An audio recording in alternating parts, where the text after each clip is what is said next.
من الشيطان الرجيم بسم الله الرحمن الرحيم ليس البر أن تولوا وجوهكم قبل المشرق والمغرب ولكن البر من آمن بالله واليوم الآخر والملائكة والكتاب والنبيين وآتى المال على حبه ذوي القربى واليتامى والمساكين وابن السبيل والصائلين وفي الرقاب وأقام الصلاة وآتى الزكاة والموفون بعهدهم إذا عهدوا والصابرين في البأساء والضراء وحين البأس أولئك الذين صدقوا وأولئك هم المتقون صدق اللہ العظیم۔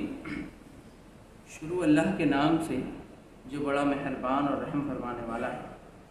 نیکی یہ نہیں ہے کہ تم نے اپنے چہرے مشرق کی طرف کر لیے یا مغرب کی طرف، بلکہ نیکی یہ ہے کہ آدمی اللہ کو اور یوم آخر اور ملائکہ کو اور اللہ کی نازل کی ہوئی کتاب اور اس کے پیغمبروں کو دل سے مانے، اور اللہ کی محبت میں اپنا دل پسند مال رشتہ داروں اور یتیموں پر، مسکینوں اور مسافروں پر، مدد کے لیے ہاتھ پھیلانے والوں پر اور غلاموں کی رہائی پر خرچ کرے، نماز قائم کرے اور زکوٰۃ دے، اور نیک وہ لوگ ہیں کہ جب عہد کریں تو اسے وفا کریں، اور تنگ دستی و مصیبت کے وقت میں اور حق و باطل کی جنگ میں صبر کریں۔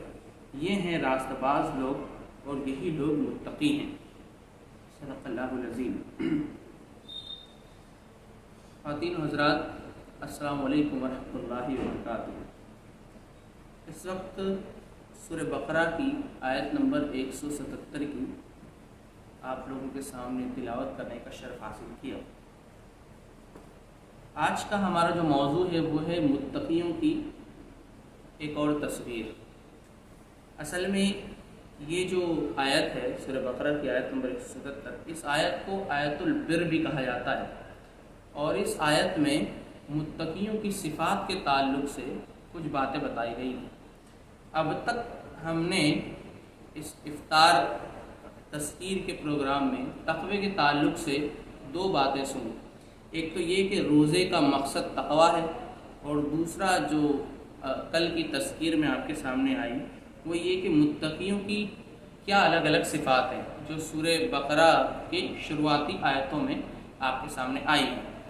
اس آیت میں جن چیزوں کا تذکرہ ہے وہ دراصل متقی ہوتا کیسا ہے، اس کی شخصیت کیسی ہوتی ہے، اس کی شخصیت کا ایک رخ، اس کی شخصیت کا ایک البم، جو ایک پورا البم ہوتا ہے، اس البم کی ایک تصویر یہاں پر ہمارے سامنے اس آیت میں پیش کی گئی، اور یہ بڑی جامع تصویر پیش کی گئی ہے۔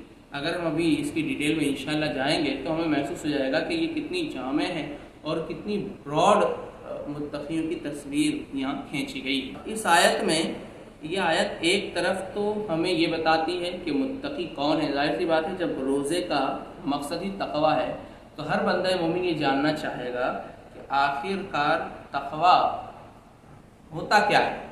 تو ایک طرف تو اس آیت میں تقوی کا تعارف کرایا جا رہا ہے کہ متقی کون ہوتا ہے، اور دوسری طرف مومنین کو، بندے مومن کو تقوی کی روش اختیار کرنے کے لیے ابھارا جا رہا ہے کہ انہیں تقوی کی روش اختیار کرنی چاہیے۔ آئیے دیکھیں کہ اس میں کیا باتیں کہی گئی۔ کہا نیکی یہ نہیں ہے کہ تم نے اپنے چہرے مشرق کی طرف کر لیے یا مغرب کی طرف۔ اس شروعاتی تفسرے سے جو بات ہمارے سامنے ذہن نشین کرائی جا رہی ہے ہمیں، وہ دراصل یہ ہے کہ اس وقت کفار اور مشرکین، اور ان میں بھی کفار اور مشرکین میں بالخصوص یہود و نصارہ جو ہیں وہ مذہبی روایت پرستی اور رسم و رواج کو ہی دین سمجھ بیٹھے تھے۔ انہوں نے یہی سمجھ رکھا تھا کہ دین جو ہے، یعنی یہاں جو تذکرہ ہے وہ تحویل قبلہ کا تذکرہ ہے۔ تحویل قبلہ کی بات اس سے پہلے آ چکی، اور اب کیونکہ جب قبلہ بدل گیا، بیت المقدس سے خانہ کعبہ کو قبلہ مقرر کر لیا گیا، اس کے بعد ایک ڈسکشن شروع ہوا اس وقت یہود و نصارہ میں اور مسلمانوں میں بھی، کیونکہ انہوں نے انہی سب چیزوں کو دین سمجھ کے رکھا تھا، اور مذہبی روایت پرستی اور رسم و رواج کو ادا کر دینا ان کے نزدیک دین تھا۔ اللہ کی محبت اور اللہ تعالیٰ اور اس کے رسول کے پیغام کو قبول کرنا، اس پر عمل کرنا، یہ ساری چیزیں سیکنڈری تھی ان کے نزدیک۔ لہٰذا ان پر تبصرہ کرتے ہوئے بتایا جا رہا ہے کہ نیکی یہ نہیں ہے کہ تم اپنے چہرے مشرق کی طرف کر رہو یا مغرب کی طرف، یہ حقیقی نیکی نہیں ہے، بلکہ نیکی کیا ہے؟ کہا کہ بلکہ نیکی یہ ہے کہ آدمی اللہ کو اور یوم آخر اور ملائکہ کو اور اللہ کی نازل کی ہوئی کتاب اور اس کے پیغمبروں کو دل سے مانے۔ یہاں پر دل سے ماننے پر جو زور دیا گیا ہے، آپ جانتے ہیں کہ دل کو انسانی جسم میں مرکزی حیثیت حاصل ہے۔ اللہ کے رسول صلی اللہ علیہ وسلم کی ایک حدیث ہے جس میں اللہ کے رسول نے فرمایا کہ تمہارے جسم میں ایک لوتھڑا ہے، اگر تم اسے درست کر لو تو تمہاری پوری زندگی درست ہو جائے گی۔ اس کا مفہوم یہ ہے، اور اگر تم وہ بگڑ گیا تو تمہارا سب کچھ بگڑ جائے گا۔ تو لوگوں نے پوچھا اللہ کے رسول وہ کیا ہے؟ اللہ کے رسول صلی اللہ علیہ وسلم نے فرمایا کہ سنو، وہ دل ہے۔ یعنی دل اصل میں وہ چیز ہے جہاں جذبہ پیدا ہوتا ہے، اور اس جذبے سے عملی تحریک انسان کے اندر پیدا ہوتی ہے۔ اگر انسان کے دل میں خود غرضی، دھوکہ دڑی، منافقت ہے تو وہ ویسا عمل کرے گا۔ اگر انسان کے دل میں اللہ تعالیٰ کی محبت اور اس کی اطاعت کا جذبہ ہے تو ویسا عمل کرے گا۔ لہٰذا یہاں یہی بات کہی جا رہی ہے کہ دل سے ماننا ہے۔ اس کو ایک اور جگہ بڑے اچھے انداز میں بتایا قرآن مجید نے کہ ایمان لانا اصل میں دل سے ایمان لانا ہی ہوتا ہے، صرف زبانی اقرار نہیں ہوتا۔ چنانچہ ایک جگہ فرمایا کہ اے لوگوں جو ایمان لائے ہو، ایمان لاؤ۔ تو اس کی تشریح اور وضاحت میں مفسرین نے لکھا ہے کہ یہاں یہ کہا جا رہا ہے کہ اے لوگوں جو زبان سے ایمان لائے ہو، دل سے ایمان لاؤ۔ دل سے ایمان لانے کا مطلب یہ ہے کہ جب دل سے ایمان لاؤ گے تو اس طریقے کا عمل ہوگا۔ محض زبانی ایمان لانے سے تمہارے دل پر اگر وہ اثر نہیں پڑا تو پھر تمہارا عمل اور تمہارے قول میں تضاد پیدا ہو جائے گا۔ لہذا دل سے ایمان لانے کی طرف لوگوں کو ابھارا گیا، اور یہاں پر بھی وہی بات کی گئی کہ نیکی جو دراصل یہ ہے کہ دل سے ہم مضبوط، اور جب دل سے ایمان لاتے ہیں تو وہ مضبوط ایمان ہوتا ہے، اس لیے دل سے ایمان لانے کی دعوت دی گئی۔ اس کو بہت اچھے انداز میں علامہ اقبال نے اپنے ایک شعر میں کہا ہے کہ زبان سے فقط کہہ دیا لا الہ تو کیا حاصل، دل و نظر مسلمان نہیں تو کچھ بھی نہیں۔ یہ ایک بہت بہترین شعر علامہ اقبال نے بھی کہا، جس سے ہمیں یہ بات سمجھ میں آتی ہے کہ ایمان دراصل دل کے اندر اسے اتار لینے کی چیز ہے۔ آگے جو بات کہی جا رہی ہے وہ یہ ہے، اور اللہ کی محبت میں اپنا دل پسند مال رشتہ داروں اور یتیموں پر، مسکینوں اور مسافروں پر، مدد کے لیے ہاتھ پھیلانے والوں پر اور غلاموں کی رہائی پر خرچ کرے۔ یہاں دل پسند مال کی بات کی جا رہی ہے۔ اس کو قرآن مجید میں ایک اور جگہ بتایا، لن تنالوا البر حتی تنفقون مما تحبون۔ اس میں یہ بتایا گیا کہ تم نیکی کو نہیں پہنچ سکتے جب تک وہ چیز اللہ کی راہ میں خرچ نہ کرو جو تمہیں سب سے زیادہ محبوب ہو۔ یعنی نیکی کا اعلیٰ درجہ تو یہ ہے کہ انسان ایسا نہ ہو کہ جب وہ سخاوت پر آئے، جب وہ خرچ کرے، جب وہ انفاق کرے تو پھر جو بھی مال اس کے پاس ہو وہ دے دے، یعنی جو بچا کچا ہو، جو پرانا رکھا ہو، ایسا نہیں، بلکہ اللہ کی راہ میں بہترین مال جو جس سے اسے محبت اور جس سے اسے لگا وہ دے، تب جا کر حقیقی معنوں میں وہ اللہ تعالیٰ کی قربت کا اور اعلیٰ نیکی کا حامل انسان شخص قرار پاتا ہے۔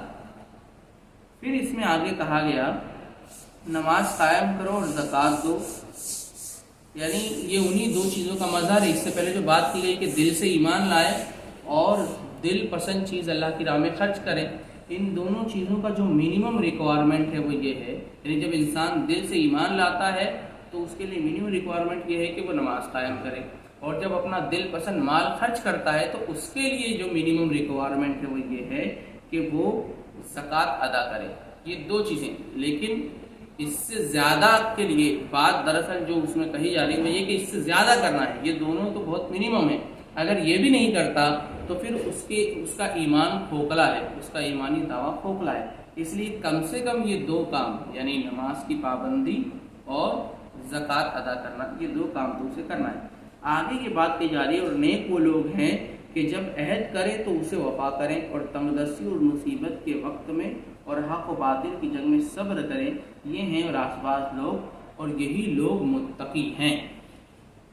آخر میں ان سب باتوں کو سمیٹتے ہوئے بات کہی جا رہی ہے کہ نیک لوگ کون ہیں۔ آپ جانتے ہیں کہ انسان کی سیرت و کردار اور اس فرد کا تزکیہ دین میں بنیادی مقصد رکھتا ہے اور ساری عبادتیں اسے اسی رخ پر آگے بڑھاتی ہیں۔ لہٰذا یہ بتایا جا رہا ہے کہ نیک تو دراصل وہ شخص ہے، صرف ایسا نہ ہو کہ یہ ساری چیزوں کی پابندی کر لے، نماز روزہ، اور اس شخص کے اندر کوئی بدلاؤ نہ آئے۔ اور ہم دیکھتے ہیں ایسا ہوتا ہے، کئی جگہ ایسا ہوتا ہے کہ لوگ نماز روزہ سب چیز کرتے ہیں لیکن کوئی بدلاؤ ان کے اندر نہیں ہوتا۔ اس کی وجہ یہ ہے کہ وہ آنے والی جو چیز، جس میں یہاں کہا جا رہا ہے کہ نیک وہ لوگ ہیں جو جب عہد کرے تو اسے وفا کرے اور جب تنگ دستی میں اور مصیبت میں اور جنگ میں صبر کریں۔ یہ دو دراصل وہ بنیادی صفات ہیں جو کسی شخص کی، جو کسی فرد کے تصفیہ کے لیے بہت اہم ہے۔ یعنی جب وہ وفا کرنے میں یہاں کسی چیز سے فکس نہیں کر دیا گیا، بلکہ اللہ تعالیٰ کے ساتھ وفا کرنا، بندوں کے وفا کرنا دراصل حق ادا کرنا ہوتا ہے۔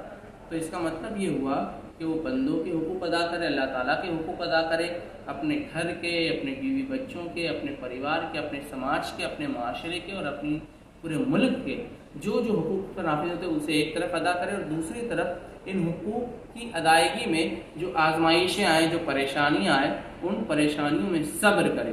اور صبر کا مطلب کیا ہے؟ مولانا مودودی علیہ رحمہ نے بہت بہترین انداز میں صبر کا مطلب بتایا۔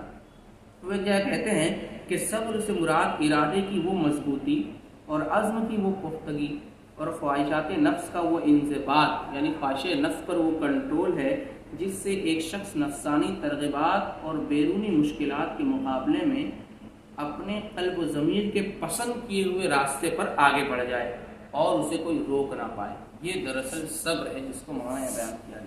اور جب یہ صفت انسان کے اندر آتی ہے تو اس کی جو شخصیت ہے وہ پروان چڑھتی ہے اور ایک متقی شخصیت بنتی ہے، اور اسی کو متقی اور پرہیزگار شخص قرآن مجید نے کہا، جیسا کہ آگے کہا جا رہا ہے کہ یہ ہیں راست باز لوگ اور یہی لوگ متقی ہیں۔ یعنی یہ دراصل متقیوں کی بنیادی تصویر ہے۔ متقی صرف چند ظاہری چیزوں کا نام نہیں ہے، بلکہ دل سے اللہ کو ماننا اور اپنی من پسند چیزوں کو جو ہمارے دل کو لبھانے والی ہو ان چیزوں کو اللہ کی راہ میں خرچ کرنا اور ایفائے عہد کرنا اللہ سے اور بندوں سے، ان کے حقوق ادا کرنا اور صبر کرنا۔